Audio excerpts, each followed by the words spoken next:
Assalamualaikum warahmatullahi wabarakatuh. Sebelumnya izin memperkenalkan diri, nama saya Mutmainah dengan NPM 22130240075. Di sini saya akan membahas materi tentang virus. Nah, sebenarnya apa sih virus itu?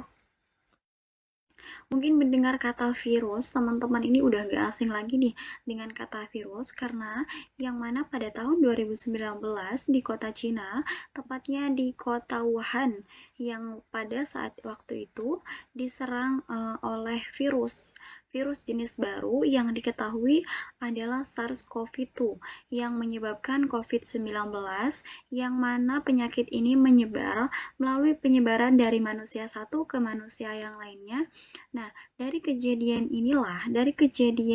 COVID-19 waktu itu, muncullah beberapa pertanyaan kayak seperti apa itu virus, bagaimana cara kerjanya, terus bagaimana cara kita untuk terhindar dari virus tersebut.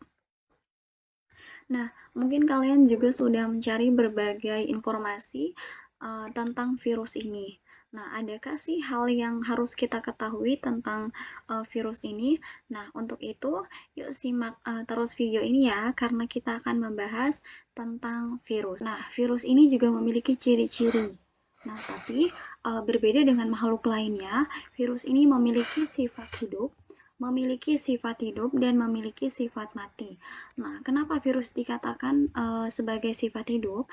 Karena dia dapat memperbanyak diri dalam sel tubuh makhluk lain atau bereplikasi.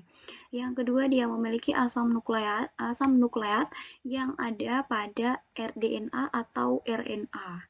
Nah, kenapa dia bisa dikatakan sifat mati? Karena dia dapat dikristalkan dan juga dia tidak memiliki sel aseluler dan diameter tubuhnya 20-30 nanometer. Nah, untuk bentuk virus ini dia itu ada 4. Yang pertama itu ada icosahedron. Nih, dia bentuknya seperti ini. Terus yang kedua dia itu ada polyhedral tidak bersampul. Lalu ada polyhedral bersampul atau dia berpelindung. Lalu ada bentuknya helix atau spiral. Nah, meskipun virus ini memiliki berbagai bentuk yang berbeda-beda, tetapi struktur penyusun tubuhnya itu dia itu hampir sama. Ya, dia itu hampir sama. Struktur virus secara umum yang berisikan kepala dari sini sampai sini, yang mana di dalamnya ada sebuah partikel virus yang terdiri atas materi genetik yang tersusun dari satu jenis asam nukleat DNA maupun RNA. Nah, kalau kapsid ini dia itu yang melindungi si asam nukleatnya. Lalu ada leher. Leher ini sebagai penghubung antara kepala dan ekor. Leher ini adalah penghubung antara kepala dan ekor. Lalu ada ekor, yang mana berfungsi untuk melekatkan diri dan menginfeksi sel yang diserang oleh virus. Nah, karena jumlah virus itu banyak, virus itu dapat dikelompokkan menjadi beberapa jenis. Yang pertama itu ada berdasarkan asam nukleatnya. Nah, yang pertama itu ada ribovirus. Ribovirus ini virus dengan asam nukleatnya itu bentuknya itu RNA, yang mana contohnya itu ada virus corona yang dia bisa menyebabkan COVID-19, lalu ada orthomyxovirus yang mana ini menyebabkan influenza, lalu ada TMV yang mana ini bercak kuning pada daun tembakau, lalu ada picornavirus. Picornavirus ini menyebabkan penyakit polio. Lalu ada deoksiribovirus yang mana ini virus dengan asam nukleatnya itu adalah DNA. Yang mana yang pertama itu ada bakteriofag, yang ini untuk pemakan bakteri, lalu ada papovavirus yang mana ini penyebab dari kutil, lalu ada herpes virus yang merupakan penyebab dari herpes. Nah, selanjutnya itu jenis virus berdasarkan bentuk dasarnya itu ada 4. Yang pertama itu ada polyhedral. Polyhedral ini berbentuk seperti ruang yang dibatasi oleh 20 segitiga sama sisi dengan sumbu rotasi ganda. Nah, untuk contohnya itu, contoh virusnya adenovirus. Lalu yang kedua itu ada helikal. Helikal ini berbentuk seperti helix yang menyerupai batang panjang dan memiliki satu sumbu rotasi, contohnya pada tobacco mosaic virus. Lalu yang ketiga itu ada spherical. Spherical ini dia tuh atau amplop, yang mana ini contohnya pada virus influenza.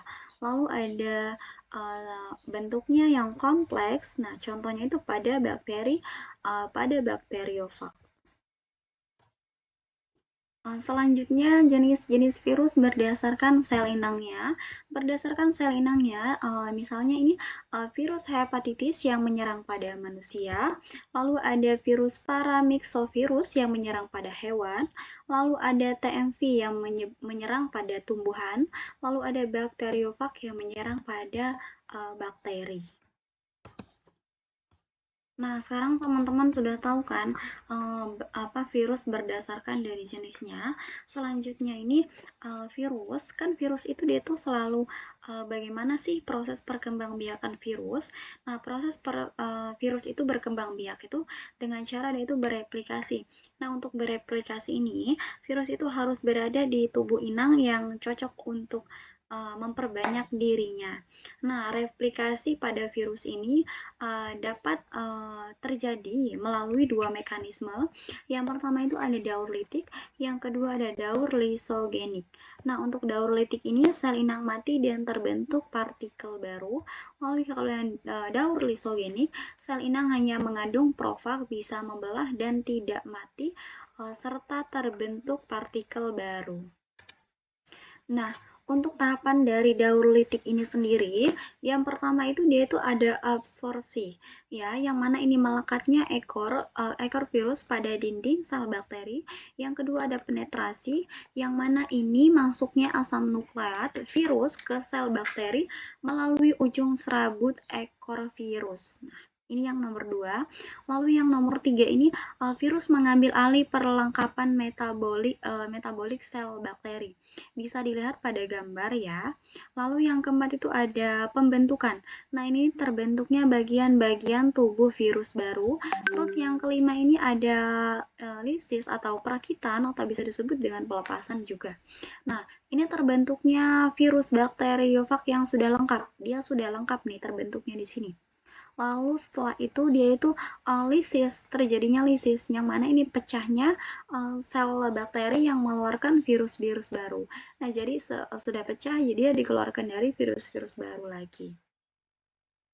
Nah, peranan virus ini juga ada yang menguntungkan dan juga ada yang merugikan. Nah, yang menguntungkan ini seperti contohnya interferon. Interferon itu untuk mencegah replikasi virus pada sel host.